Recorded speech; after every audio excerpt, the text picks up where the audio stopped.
یہ مہلت جو ہے، یہ عمل کی جو مہلت ہے، اس میں ہمیں استغفار کر کے اپنے گناہوں کو ساتھ ساتھ اپنے نامہ اعمال کو دھوتے رہنے کی ضرورت ہے۔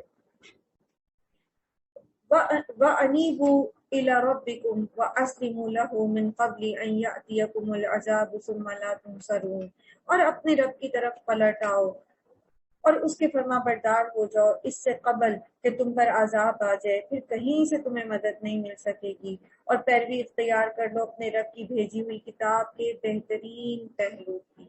اللہ نے جو کرنے کو کہا ہے کر گزرے، جس سے روکا ہے رک جائے، جس چیز میں عبرت ہے اس سے عبرت حاصل کرے، جس چیز کو بار بار دہرانے کی ضرورت ہے اسے بار بار دہرائیں۔ یہ ہے اس کتاب کا بہترین پہلو۔ قبل اس کے کہ تم پر وہ وقت آ جائے اور پھر تم کو خبر بھی نہ ہو، کہیں ایسا نہ ہو کہ بعد میں کوئی شخص کہے افسوس میری اس کمی پر جو میں اللہ کی جناب میں کرتا رہا۔ تو اللہ کی جناب میں کمی کیا کیا ہے؟ مثال کے طور پر عبادات میں کمی، عبادات کو لاپرواہی سے کرنا، نماز کو لاپرواہی سے پڑھنا، پھر یہ کہ نیکیوں میں ریاکاری کرنا، اللہ سے اجر کی بجائے لوگوں سے اجر کی امید رکھنا، پھر اسی طرح شرک کرنا، یہ سب کیا ہے؟ اللہ کی جناب میں، اس کے حضور میں کمی کرنا، اس کے حق میں کمی کرنا۔ بلکہ میں تو الٹا مذاق اڑانے والوں میں شامل تھا۔ اب یہ دیکھیے، یہ کہنا کتنا کامن ہو گیا ہے کہ لوگ جو ہے وہ اللہ کے شعائر کا مذاق اڑاتے ہیں۔ اب جیسے عید الاضحیٰ آنے والی ہے، اب دیکھیے گا کہ کیسے قربانی کے جانوروں کے اوپر لوگ لطیفے بناتے ہیں، کس طرح اس میں ریاکاری کرتے ہیں، پھر اسی طرح حوروں کے متعلق، جنت اور جہنم کے متعلق، داڑھی پر، پردے پر، اور پتہ نہیں کیا کچھ لوگوں نے جو ہے ہنسی مذاق کے لیے بنا رکھا ہے۔ قرآن کریم میں اللہ تعالیٰ فرماتے ہیں کیا تمہیں اللہ اور اس کا رسول بھی ملا ہے ہنسی مذاق کے لیے؟ تو یہ کتنی بڑی بات ہے، کتنی گھناؤنی بات ہے۔ اللہ سبحانہ و تعالیٰ کے نزدیک یہ اتنی بری بات ہے کہ وہ جہنمی جو ہے وہ کہے گا یہ کہ میں نے تو دین کا مذاق بنا لیا تھا۔ بہت ڈرنے کی بات ہے، ایسی کوئی چیز جو ہے نہ تو ہماری سماعت سے گزرے اور نہ ہی ہماری زبان سے نکلے۔ وہ کہے گا کاش اللہ نے مجھے ہدایت بخشی ہوتی تو میں بھی متقین میں سے ہوتا، یا عذاب دے کر کہے گا کاش مجھے ایک موقع اور مل جائے اور میں نیک عمل کرنے والوں میں شامل ہو جاؤں۔ اس وقت اسے یہ جواب ملے گا کہ نہیں، میری آیات تو تمہارے پاس آ چکی تھیں۔ اب جو وہ کہہ رہا ہے کہ ایک اور موقع ملتا تو زندگی میں تو بے شمار مواقع آتے ہیں۔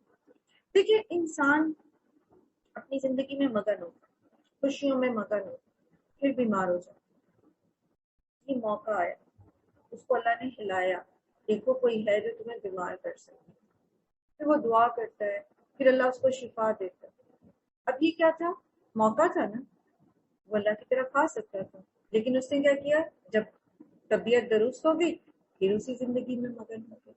اسی طرح آپ دیکھتے ہیں کہ آپ زندگی میں مگن ہیں اور پھر کیا ہوتا ہے؟ آپ کوئی روڈ ایکسیڈنٹ دیکھتے ہیں، آپ ایک دم چونک جاتے ہیں، آپ کے اندر خیال ابھرتا ہے یہ میرے ساتھ بھی ہو سکتا ہے، آپ فوراً استغفار کرتے ہیں، توبہ کرتے ہیں، لیکن کیا ہوتا ہے 2 دن 3 دن بعد پھر آپ اپنی روٹین میں آ جاتے ہیں۔ یہ موقع تھا نا کہ ہم ہمیشہ کے لیے اپنی اصلاح کر لیں، ہم اپنی برائیوں کو چھوڑ دیں۔ تو مواقع تو زندگی میں بہت آتے ہیں، پھر کبھی انسان مایوس ہو رہا ہوتا ہے، بہت تکلیف میں ہوتا ہے، پھر اللہ تعالیٰ اس کی دعا قبول کرتے ہیں، اللہ اس کی من چاہی چیز اس کو دے دیتے ہیں۔ تو یہ موقع ہوتا ہے کہ وہ خوش ہو جائے، اللہ کا شکر ادا کرے، اس چیز کو اللہ کی فرما برداری میں لگائے، شکر ادا کرے اور نعمتوں کو اور بڑھوائے۔ لیکن کیا ہوتا ہے؟ انسان اس نعمت میں مگن ہو جاتا ہے اور وہ بھول جاتا ہے کہ کبھی وہ اپنے رب کو پکارا بھی کرتا تھا۔ یہ موقع تھا نا اس کے پاس۔ آپ اسپتال جاتے کسی کے عیادت کے لیے، آپ دیکھتے ہیں وہاں اتنے لوگ بیمار ہیں، آپ کہتے ہیں اللہ تیرا شکر ہے کہ مجھے تو نے اس بیماری سے بچا کے رکھا۔ پھر باہر نکلتے ہیں اسپتال سے، دل کی کیفیت بدل جاتی، پھر اپنی زندگی میں مگن ہو جاتے۔ یہ موقع تھا کہ ہم ان گناہوں سے توبہ کر لیتے جو ہم کرتے ہیں۔ تو زندگی میں بہت سارے مواقع آتے ہیں، مرنے کے بعد کوئی موقع نہیں ملے گا۔ There will be no second chance۔ اب اس وقت تو اللہ تعالیٰ بار بار چانسز دیتے ہیں، بار بار مواقع دیتے ہیں کہ انسان اللہ کی طرف پلٹ جائے۔ اللہ تعالیٰ اس سے کہیں گے کیوں نہیں، میری آیات تیرے پاس آ چکی تھی، پھر تو نے انہیں جھٹلایا اور تکبر کیا اور تو کافروں میں سے تھا۔ آج جن لوگوں نے اللہ پر جھوٹ باندھا ہے، قیامت کے روز تم دیکھو گے کہ ان کے منہ کالے ہوں گے۔ کیا جہنم میں متکبروں کے لیے کافی جگہ نہیں ہے؟ یعنی کافی جگہ ہے، سارے متکبر اس میں سما جائیں گے۔ اس کے برعکس جن لوگوں نے یہاں تقوی اختیار کیا، ان کے اس اسباب کامیابی کی وجہ سے اللہ ان کو نجات دے گا۔ یعنی نجات کا جو انحصار ہے وہ کس پر ہے؟ تقوی پر۔ ان کو نہ کوئی گزن پہنچے گا اور نہ وہ غمگین ہوں گے۔ اللہ ہر چیز کا خالق ہے اور وہی اس پر نگہبان ہے۔ زمین اور آسمان کے خزانوں کی کنجیاں اسی کے پاس ہیں، اور جو لوگ اللہ کی آیات سے انکار کرتے ہیں وہی گھاٹے میں رہنے والے ہیں۔ ان سے کہیے پھر کیا اے جاہلو، تم اللہ کے سوا کسی اور کی بندگی کرنے کے لیے مجھ سے کہتے ہو؟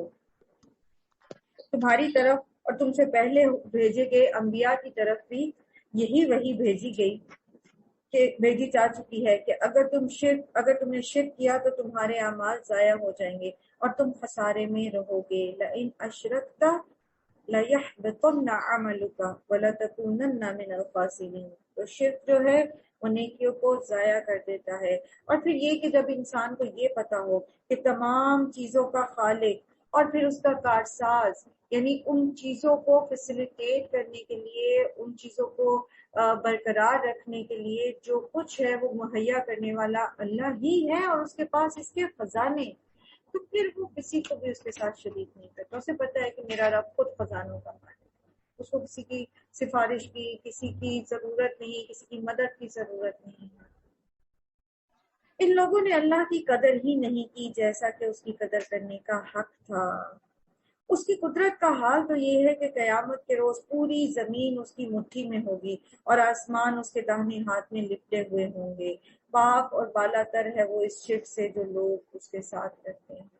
سبحان اللہ۔ آپ 24واں پارہ پڑھ رہی ہیں، پورے پارے میں بارہا آپ اللہ سبحانہ وتعالیٰ کی معرفت سیکھتے آ رہے ہیں۔ بار بار آپ یہ چیزیں سیکھتے ہیں کہ کیسے اللہ سبحانہ وتعالیٰ کامل قدرت رکھتا ہے، کیسے اس کے پاس غیب کے خزانے ہیں، کیسے اس کے پاس ہر چیز کے خزانے ہیں، کیسے وہ واحد ہے، لا شریک ہے، کیسے اس نے اتنی بڑی کائنات تخلیق کی، کیسے وہ ایک ایک چونٹی، ایک ایک ذرے کو اس کا رزق مہیا کر رہا ہے، کیسے وہ پوری کائنات کو قائم رکھنے والا ہے، کس طرح سے سارے کام کر رہا ہے، اور اس میں اس کو کسی کی مدد کی ضرورت نہیں۔ خود اللہ تعالیٰ آپ کو بتاتے ہیں وہ کہیں پر نہیں تھکتے، ان کو کبھی اونگ نہیں آتی، ان پر کسی کی ان زمین و آسمان کی حفاظت ان کو تھکاتی نہیں ہے۔ وَلَا يَئُودُهُ حِفْظُهُمَا وَهُوَ الْعَلِيُّ الْعَظِيمُ، اور وہ بلند ہیں اور وہ عظمت والے ہیں اور وہ العزیز ہیں، ہر صفت میں وہ غالب ہیں، کہیں پر بھی کوئی ان کو مغلوب نہیں کر سکتا۔ تو جب آپ یہ سب کچھ جانتے ہیں اور آپ سے کہا جاتا ہے کہ بتائیں کہ پھر وہ خالق اور مالک کون ہے، آپ کہتے ہیں اللہ ہے، اور پھر آپ اس ہستی کے ساتھ اسی کی مخلوق میں سے کسی کو شریک کر دیتے ہیں۔ اس کا مطلب کیا ہے کہ آپ نے اللہ کو پہچانا ہی نہیں۔ وما قدر اللہ حق قدرہ، جیسا کہ اللہ کو پہچاننے کا، اللہ تعالیٰ کی معرفت حاصل کر کے اس کی عبادت کے لیے اپنے آپ کو خالص کرنے کا، ہر طرح کے شرک سے بچنے کا حق تھا، وہ آپ نے کیا ہے، تو پھر کوئی فائدہ نہیں ہوگا کچھ بھی پڑھ لینے کا، کچھ بھی سیکھ لینے کا۔ اس لیے جو پڑھتے جا رہے ہیں، جو سیکھتے جا رہے ہیں، اس پر شعور کے ساتھ غور و فکر کریں اور اللہ سے دعا کریں کہ اللہ تعالیٰ ہمیں عمل کی توفیق بھی دے۔ ہم اللہ کا حق ادا کر نہیں سکتے، ہم تو اپنے آپ، اپنے وجود کی تخلیق کا ہی اس کے سامنے شکریہ ادا نہیں کر سکتے، لیکن بہرحال ہم شرک نہ کر کے توحید کے اوپر قائم رہ کر اللہ سبحانہ و تعالیٰ کے سامنے سچے تو ہو سکتے ہیں نا کہ اللہ تعالیٰ ہم نے کسی کے آپ کے ساتھ شریک نہیں کیا تھا۔ ابھی میں سوچتی ہوں کہ اگر اس وقت اللہ تعالیٰ مجھے بلا لیں تو میرے پاس کیا ہے؟ بے شمار گناہ، بے شمار کمیاں کوتاہیاں، بہت ساری ایسی چیزیں جو میں جانتی ہوں، بہت ساری ایسی باتیں جو میں نے لاعلمی کی تھی، ایک ڈھیر ہے، ایک انبار ہے، اور پھر میں سوچتی ہوں کہ یا اللہ پھر میرا مقام کیا ہوگا؟ تو پھر ایک تسلی جو دل سے آواز آتی ہے کہ میں کہوں گی اللہ تعالیٰ میں نے آپ کے ساتھ کبھی کسی کو شریک نہیں کیا، اور آپ مجھے توفیق دے کہ میں آخری سانس تک کسی کو آپ کے ساتھ شریک نہ کروں۔ تو یہ جو لا الہ الا اللہ ہے، یہ کلمہ میزان میں اگر ایک طرف داہنا پلڑا بالکل خالی بھی ہوگا نا، اور اس میں یہ لا الہ الا اللہ ڈال دیا جائے گا تو وہ پلڑا جھک جائے گا۔ بہت ضروری ہے کہ ہم توحید کا علم حاصل کریں، بہت ضروری ہے کہ ہم شرک کا علم حاصل کریں، ہمیں پتا ہو کہ شرک کی کیا کیا اقسام ہیں، شرک خفی کیا ہوتا ہے، وہ شرک اصغر کیا ہوتا ہے، وہ ریاکاری کرنا کیا ہوتا ہے، وہ دوسروں سے اجر کی طلب کرنا کیا ہوتا ہے، وہ نیکی کے کام دنیا کے کمانے کی خاطر کرنا کیا ہوتا ہے۔ ہمیں اس چیز کا شعور ہو، ہمیں اس چیز کا شعور ہو کہ ہم اللہ کی الوہیت اور اس کی ربوبیت اور اس کے اسماء و صفات میں کسی کو اس کے ساتھ شریک نہیں۔ اللہ تعالیٰ فرماتے ہیں وما قدر اللہ حق قدرہ والارض جمیعا قبضتہ یوم القیامۃ والسماوات مطویات بیمینہ سبحانہ وتعالی عما یشرکون، اور پاک اور بالا تر ہے وہ شرک سے جو لوگ اس کے ساتھ کرتے ہیں، اور اس روز سور پھونکا جائے گا اور وہ سب مر کر گر جائیں گے جو آسمان اور زمین میں ہیں سوائے ان کے جنہیں اللہ زندہ رکھنا چاہے۔ یہ کون ہوں گے؟ صحابہ نے بھی پوچھا تھا نبی صلی اللہ علیہ وآلہ وسلم سے، تو آپ صلی اللہ علیہ وآلہ وسلم نے فرمایا جبرائیل، میکائیل، اسرافیل اور ملک الموت، اور پھر آخر میں اللہ سبحانہ وتعالیٰ بالترتیب اسی طرح ان کو بھی موت دے دیں گے، کیونکہ سوائے اللہ کے اور کسی کو بقا نہیں ہے، اور پھر اللہ سبحانہ وتعالیٰ سب کو دوبارہ زندہ کریں گے اور پھر ان کو ان کا حساب کتاب کیا جائے گا۔ پھر دوسرا سور پھونکا جائے گا اور یکایک سب اٹھ کر دیکھنے لگیں گے۔ یہاں پر دو سور کا ذکر آیا ہے۔ سورہ نمل میں آپ پہلے ایک نفخہ اول کے بارے میں پڑھ چکے ہیں، اور وہ ہے نفخۃ الفزع، جس وقت لوگوں پر گھبراہٹ طاری ہو جائے گی۔ وہ پہلی وہ جو زلزلے جس کے ساتھ جس نفخہ کے ساتھ جو ہے وہ زلزلے آنے شروع ہوں گے، یوم ترجف الراجفہ تتبعها الرادفہ، وہ اس کے بعد نفخہ ثانی ہوگا جس میں پھر سب لوگ مر جائیں گے، سب کچھ ختم ہو جائے گا، اور پھر ہوگا نفخہ جو تیسرا نفخہ ہے، اور اس کو کہتے ہیں حدیث سے میں پتہ چلتا ہے نفخۃ القیام لرب العالمین، رب العالمین کے لیے کھڑے ہو جانے کے لیے جو تیسرا نفخہ یعنی دوبارہ زندہ کرنے کے لیے جس کا یہاں پر اشارہ ہے وہ پھونکا جائے گا۔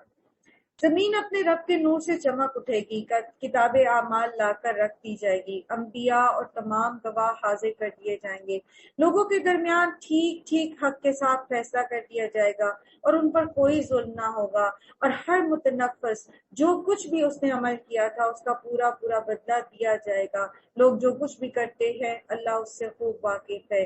تو یاد رکھیے نامہ اعمال لائے جائیں گے، ہماری رپورٹ کارڈ دی جائے گی، فَأَمَّا مَنْ أُوتِيَ كِتَابَهُ بِيَمِينِهِ فَيَقُولُ هَاؤُمُ اقْرَءُوا كِتَابِيَهْ إِنِّي ظَنَنتُ أَنِّي مُلَاقٍ حِسَابِيَهْ۔ پھر وہ جس کو دائیں ہاتھ میں کتاب دی جائے گی، نامہ اعمال دیا جائے گا، تو وہ کہے گا آؤ آؤ میری رپورٹ کارڈ پڑھو، مجھے یقین تھا میرا حساب کتاب ہوگا۔ آخرت کے اوپر یقین رکھنے والوں کے نامہ اعمال اچھے ہوں گے کہ وہ کانشیس ہو کے عمل کریں گے۔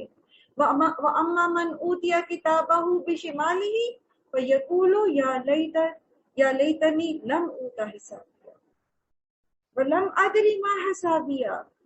وہ کہے گا کہ ہائے میری خرابی، ہائے افسوس، مجھے کیوں میرا نامہ اعمال پکڑا دیا گیا، اور میں تو جانتا ہی نہیں تھا کہ یہ حساب کتاب کیا ہوگا۔ جو آخرت کو ذہن میں نہیں رکھتے عمل کرتے ہوئے تو پھر ان کے اعمال بھی اچھے نہیں ہوتے، اور پھر ان کا نعوذ باللہ انجام بھی ایسا ہوگا۔ اللہ تعالیٰ ہم سب کو اپنی پناہ میں رکھے، اور اللہ تعالیٰ ہم سب کو ہر عمل کرتے ہوئے ہماری نیتوں کو اپنے لیے خالص رکھیں، اور بول کے ہم اپنے آپ کو ریئلائز کرائیں کہ جو بھی میں نیکی کا کام کروں، جو بھی میں عمل کر رہی ہوں، یا اللہ وہ صرف تیرے چہرے کی چاہت میں، صرف تیری خاطر کریں۔ چاہے وہ کسی مریض کی عیادت ہو، چاہے وہ گھروں کے کام ہے، چاہے وہ بچوں کے کو نہلانا دھلانا ہے، چاہے وہ شوہر کی فرما برداری ہے، چاہے وہ سسرال والوں کی خدمت ہے، جو بھی کام ہے یا رب العزت، جو بھی کام ہے، صرف اس لیے کیونکہ حقوق العباد بھی تو تیرے ہی حکم سے ہے نا، تو میں صرف تیری رضا کی خاطر کروں، اور لوگوں سے صلے کی طلب نہ رکھ، لوگوں سے صلہ نہ مانگ۔ ہسبینڈ میری تعریف کرے، ساس میری تعریف کریں، بچے مجھے اکنالج کریں، اور نہ انہیں جتائیں میں سارا دن تمہارے لیے کھپتی ہوں، سارا دن میں یہ کام کرتی ہوں، اور میرا جو ہے وہ یہ حال ہو گیا ہے تمہیں کہہ کے، تو نہ کہیں۔ یہ الفاظ کبھی بھی تاثیر نہیں رکھتے، یہ ہمارا گرج نکالتے ہیں، اور اس سے ہمارے نامہ اعمال میں نیکیاں ہلکی ہو جاتی ہیں، بچوں بے اثر نہیں، کیونکہ یہ نیگیٹو سینٹینسز ہیں، منفی جملے منفی اثر کرتے ہیں۔ اس میں بھی مثبت جملے بولا کریں، جب بہت غصہ آئے بچوں پر تب بھی انہیں کہیں اللہ تمہیں ہدایت دے، اور اللہ ان کے سامنے اللہ سے دعا کرے، اللہ میرے بچوں کو ہدایت دے، اللہ تمہیں آسانیاں دے، تم یہ کام کیوں کر رہے ہو، میں نے تم سے پہلے بھی کہا تھا، اللہ تمہارے لیے خیر کرے، اللہ تمہارے لیے آسانیوں کے دروازے کھول دے، اللہ تمہیں دنیا اور آخرت میں عافیت نصیب کرے، عادت بنا لیں ان جملوں کو بولنے کی، اللہ تمہیں دین کا علم دے، اللہ تمہیں دین میں تفقہ دے، غصے میں بھی یہی جملے بولا کریں، پھر دیکھیے گا ان کا اثر بھی ہوگا انشاءاللہ۔ بہرحال تو بات یہاں پر یہ ہو رہی تھی کہ نامہ اعمال دیے جائیں گے، اور پھر یہ کہ جو کچھ بھی ہم کرتے ہیں اللہ اس کو خوب جانتا ہے۔ وسیق الذین کفروا الی جہنم زمرا، اور جب فیصلہ چکا دیا جائے گا تو وہ لوگ جنہوں نے کفر کیا تھا جہنم کی طرف گروہ در گروہ پھانکے جائیں گے، یہاں تک کہ جب وہ وہاں پہنچیں گے تو اس کے دروازے کھولے جائیں گے، اور اس کے کارندے ان سے کہیں گے کیا تمہارے پاس تمہارے لوگوں میں سے ایسے رسول نہیں آئے تھے جنہیں تمہیں تمہارے رب کی آیات سنائی ہوتی، جنہوں نے تمہیں ڈرایا ہوتا، اس وقت تمہیں اس کہ یہ دن بھی دیکھنا ہوگا، کیا کوئی نہیں آیا تھا، کیا کوئی نہیں آیا تھا؟ الم یاتکم نذیر، سورہ ملک میں آپ پڑھتے ہیں نا کہ جہنم کے جو وہ ہوں گے دروغے، وہ پوچھیں گے الم یاتکم نذیر قالوا بلا وقد جاءنا نذیر، ہمارے پاس آئے تھے فکذبنا، تو ہم نے جھٹلا دیا، آئے تھے ہمیں بتاتے تھے، لوگ پڑھ پڑھ کے قرآن کی آیتیں سناتے تھے، سمجھاتے تھے، لیکن کیا کیا، ہم نے جھٹلا دیا۔ یہاں بھی یہ کہیں گے، وہ کہیں گے، وہ جواب دیں گے ہاں آئے تھے مگر عذاب کا فیصلہ کافروں پر چپک گیا، یعنی انہوں نے چونکہ جھٹلا دیا تھا، مان کے نہیں دیا تھا، تو پھر عذاب ان پر چپک گیا۔ کہا جائے گا داخل ہو جاؤ جہنم کے دروازوں میں، یہاں اب تمہیں ہمیشہ رہنا ہے، بڑا ہی برا ٹھکانہ ہے یہ متکبروں کے لیے۔ اور جو لوگ اپنے رب کی نافرمانی سے پرہیز کرتے تھے، دیکھیے یہاں پر ایک بڑا لطیف اشارہ ہے، یہ نہیں کہا گیا کہ جو لوگ فرما برداری کرتے تھے، بعض اوقات ڈوز آسان ہوتے ہیں، رولز مشکل ہوتے ہیں، کیونکہ ہمارا نفس اس کا خوگر ہو چکا ہو، ہمیں عادت پڑ چکی ہو، ہمیں کوئی کہتا ہے نماز پڑھ لو، ہم نماز پڑھ لیتے ہیں، ہمیں کوئی کہتا ہے غیبت چھوڑ دو، وہ ہمارے لیے مشکل ہوتا ہے، کیونکہ ہمیں عادت پڑ چکی ہوتی ہے۔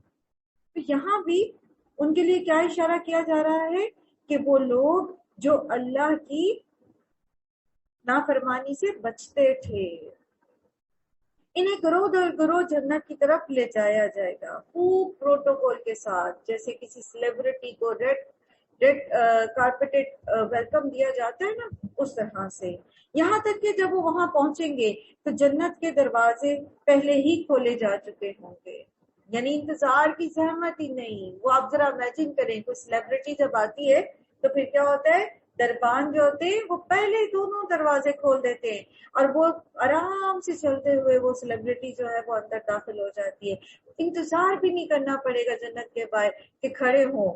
اور پھر یہ کہ ان کے منتظمین، وہ جو جنت کے دروغے ہوں گے فرشتے، ان سے کہیں گے تم پر سلام ہو، سلام علیکم طبتم، کہ تم بہت اچھے رہے، کانگریچولیشنز، یو آر سکسیسفل، آپ آج کامیاب ہو۔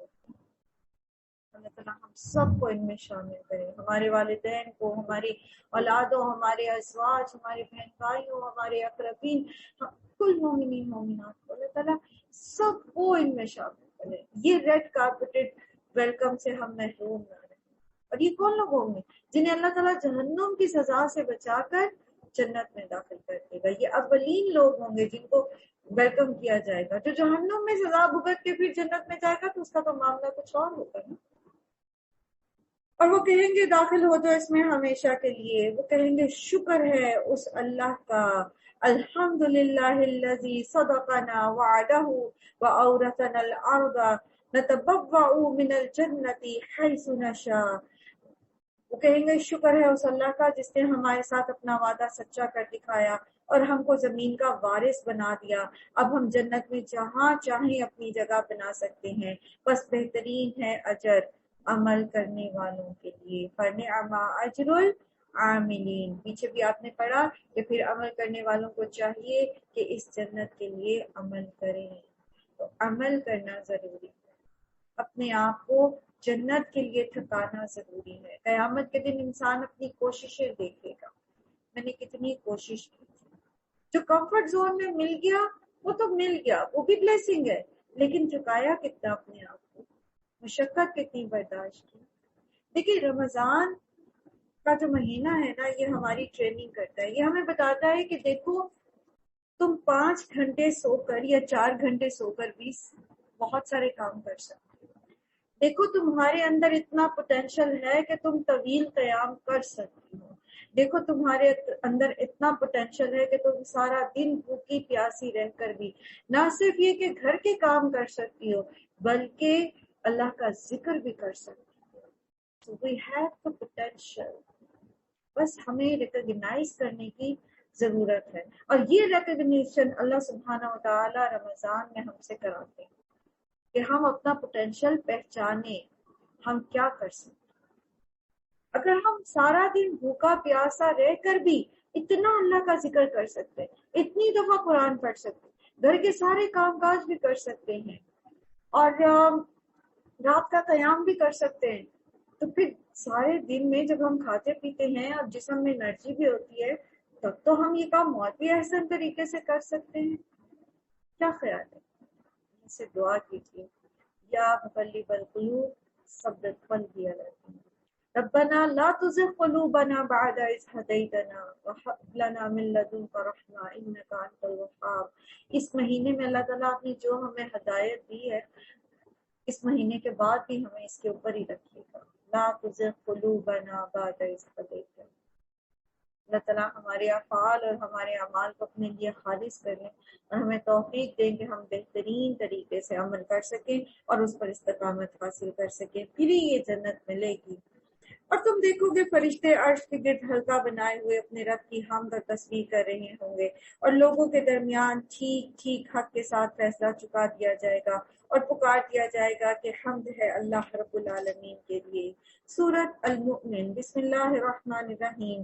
حامیم. تنزیل الکتاب من اللہ العزیز العلیم غافر الذنب وقابل التوب شدید العقاب ذی الطول لا الہ الا هو الیہ المصیر.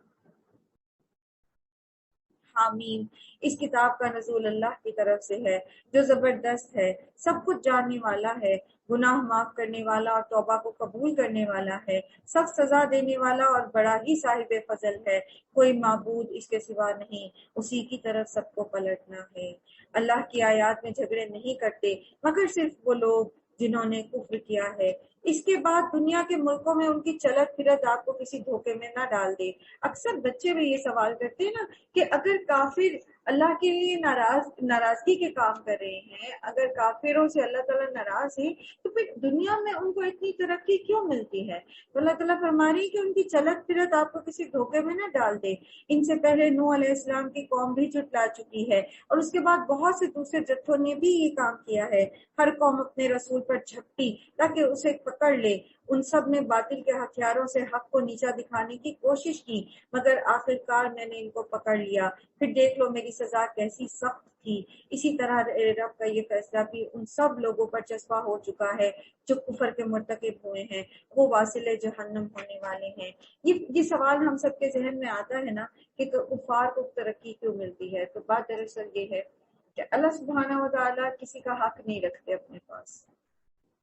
کافر دنیا میں جو بھی اچھے کام کرتے ہیں، جو بھی نارمز اختیار کرتے ہیں، اور پھر وہ دنیاوی طور پر دنیا کمانے کے لیے جتنی بھی مشقت کرتے ہیں، اللہ تعالیٰ ان کو دنیا میں دے دیتے ہیں اس کا اجر، ٹھیک ہے؟ آخرت میں پھر ان کے لیے کچھ نہیں ہوتا۔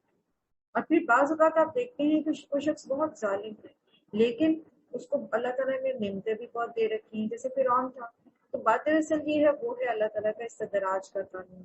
اللہ تعالیٰ اس کو ڈھیل دے رہے ہیں کہ تاکہ وہ زیادہ سے زیادہ اپنے لیے سزا کما سکے۔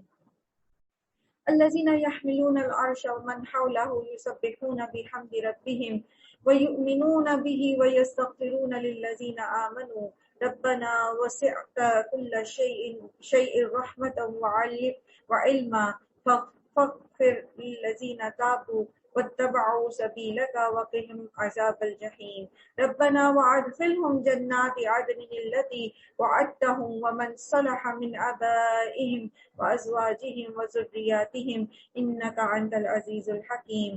حاملین عرش فرشتے جو عرش کے گرد و پیش حاضر رہتے ہیں، سب اپنے رب کی حمد کے ساتھ اس کی تسبیح کر رہے ہیں۔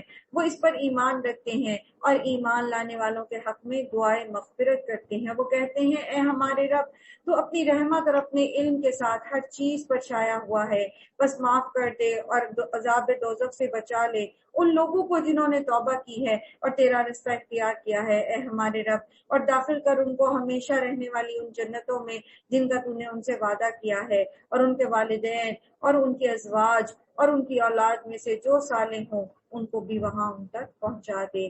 تو ہم چاہتے ہیں اور ہم لوگوں سے کہتے ہیں ہمارے لیے دعا کریں۔ تو بات دراصل یہ ہے کہ فرشتے ہمارے لیے دعائیں کریں گے۔ اللہ کی وہ مخلوق جو اللہ کی کبھی نافرمانی نہیں کرتی، جیسے اگر ہم استغفار کرتے ہیں، توبہ کرتے ہیں، تو حاملین عرش فرشتے نہ صرف ہمارے لیے بلکہ ہمارے عزیز و اقارب کے لیے بھی دعا کرتے ہیں۔ پھر اسی طرح جب آپ نماز پڑھ کے مصلی پر بیٹھے رہتے ہیں جب تک کہ وضو نہیں ٹوٹ جاتا، تو ایک فرشتہ مسلسل ہمارے لیے دعا کرتا رہتا ہے، اللہم اغفر ہو، اللہم ارحم ہو۔ پھر اسی طرح جب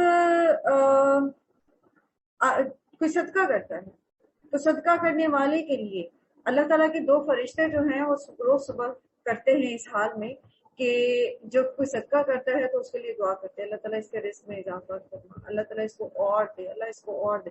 اور جو بخیلی کرتا ہے اور کنجوسی کرتا ہے تو اس کے لیے وہ کہتے ہیں کہ اللہ تعالیٰ اس کا رزق روک دے، اس کو تنگ کر دے، اس کے رزق کو تنگ کر دے، جیسے اس میں یہ مفہوم ہے حدیث کا، ٹھیک ہے؟ تو یہ بھی فرشتے دعا کرتے ہیں۔ اسی طرح پھر رات کو جو شخص باوضو بستر میں لیٹتا ہے تو اس کے لیے ایک فرشتہ مقرر ہو جاتا ہے، ساری رات اس کی مغفرت کی دعائیں کرتا ہے۔ یہ چھوٹے چھوٹے سے اعمال ہیں، اگر ہم کر لیں تو فرشتے ہمارے لیے دعائیں کریں گے۔